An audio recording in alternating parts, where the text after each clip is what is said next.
Selamat pagi. Hari ini Miss Lita akan mengirimkan sebagian penjelasan dari seluruh materi bab 2, yaitu tentang interaksi sosial dan lembaga sosial. Interaksi sosial itu adalah di mana adanya hubungan timbal balik atau hubungan sosial berupa aksi saling mempengaruhi antara individu dan kelompok, dan antara kelompok dan kelompok. Itu makanya disebut dengan interaksi sosial. Interaksi sosial merupakan proses yang cukup kompleks karena dilandasi oleh beberapa faktor psikologis seperti imitasi, sugesti, identifikasi, simpati, dan empati. Interaksi sosial menurut beberapa ahli.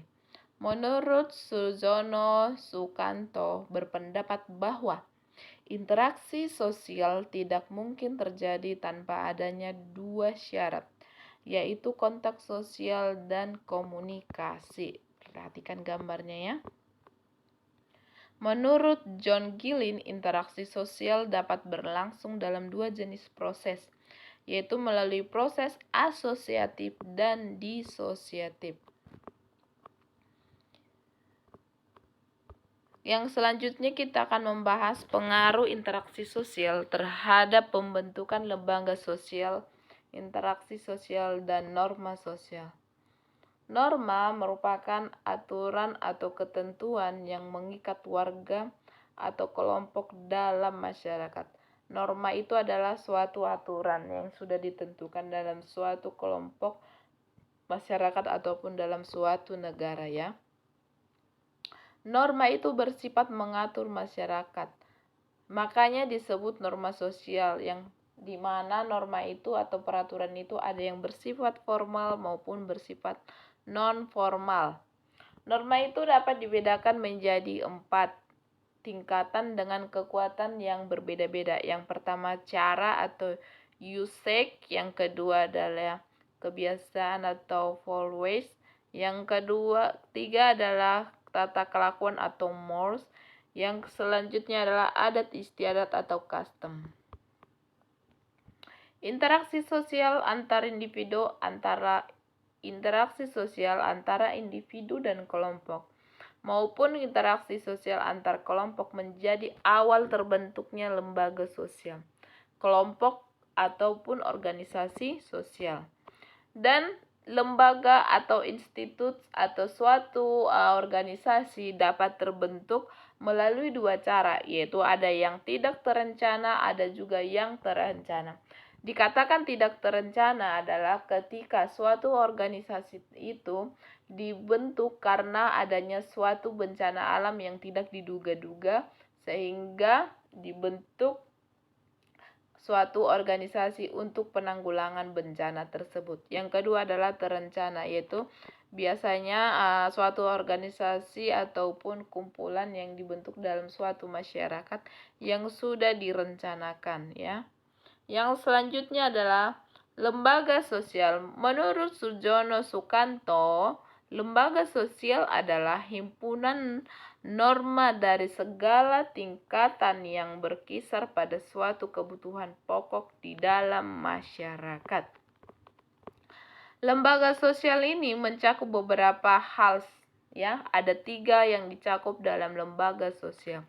Yang pertama, seperangkap norma yang dapat dibentuk, diubah dan dipertahankan sesuai dengan kebutuhan hidup. Yang kedua, seperangkat norma atau aturan yang saling berkaitan, bergantung dalam mempengaruhi. Yang selanjutnya adalah seperangkat norma yang mengatur hubungan antara warga masyarakat agar dapat berjalan dengan tertib dan teratur. Fungsi lembaga sosial itu ada 2 juga ya. Ada yang disebut dengan fungsi manifest dan ada fungsi laten. Lembaga sosial itu terbagi atas 5 ya. Ada itu lembaga keluarga, lembaga pendidikan, lembaga ekonomi, lembaga agama, dan yang terakhir adalah lembaga politik. Lembaga sosial atau lembaga keluarga itu yaitu sistem sosial yang memiliki beberapa unsur dan elemen yang memiliki fungsinya masing-masing untuk mendukung tercapainya tujuan keluarga. Kalau lembaga pendidikan itu dibagikan dalam kategori pendidikan, ya, yaitu suatu lembaga yang berdiri untuk membuat suatu terobosan dalam dunia pendidikan, baik itu yang dunia pendidikan formal maupun non-formal. Menurut William Corbrum, penelitian terhadap lembaga ekonomi itu biasanya difokuskan pada pokok bahasan pasar dan pembagian kerja, interaksi antara pemerintah, lembaga ekonomi, serta perubahan pada pekerjaan. Lembaga agama, yaitu merupakan sistem keyakinan dan praktik keagamaan yang penting dari masyarakat yang telah dibakukan dan dirumuskan, serta dianut secara luas dan dipandang perlu serta yang benar. Lalu yang terakhir itu adalah lembaga politik, yaitu lembaga yang memiliki kegiatan dalam suatu sistem negara yang menyangkut proses menentukan dan melakukan tujuan negara. Ini adalah penjelasan singkat atau garis besar dari materi kita bab 2. Jadi setelah Miss Lita memberikan ini, penugasan Miss Lita pada hari Senin tanggal 2 November 2020 yaitu mengerjakan penugasan yang ada di buku Bu Pena halaman 41 bagian yang kedua, yaitu soalnya ada 5, yaitu bagian kedua tadi Miss katakan jawablah pertanyaan di bawah ini dengan singkat dan jelas. Karena pada minggu lalu kalian sudah mengerjakan pada bagian pertama, yaitu yang ada di halaman, dimulai kemarin dari halaman 38 bagian yang pertama kan ada 1 sampai 25 soalnya. Setelah itu berarti anak-anak lanjut mengerjakan bagian keduanya yang di halaman 41. Setelah mengerjakan ini, nanti setelah jam mata pelajaran jam 2 atau sampai jam 5 sore, Miss Lita akan mengirimkan kunci jawaban yang bagian pertama nomor 1 sampai 25 dan bagian kedua nomor 1 sampai 5. Anak-anak diminta nanti untuk mengoreksi dan jujur kepada Miss Lita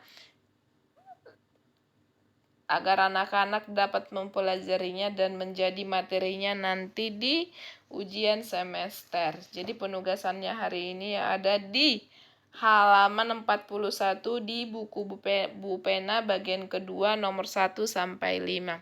Sekian penugasannya. Tuhan Yesus memberkati.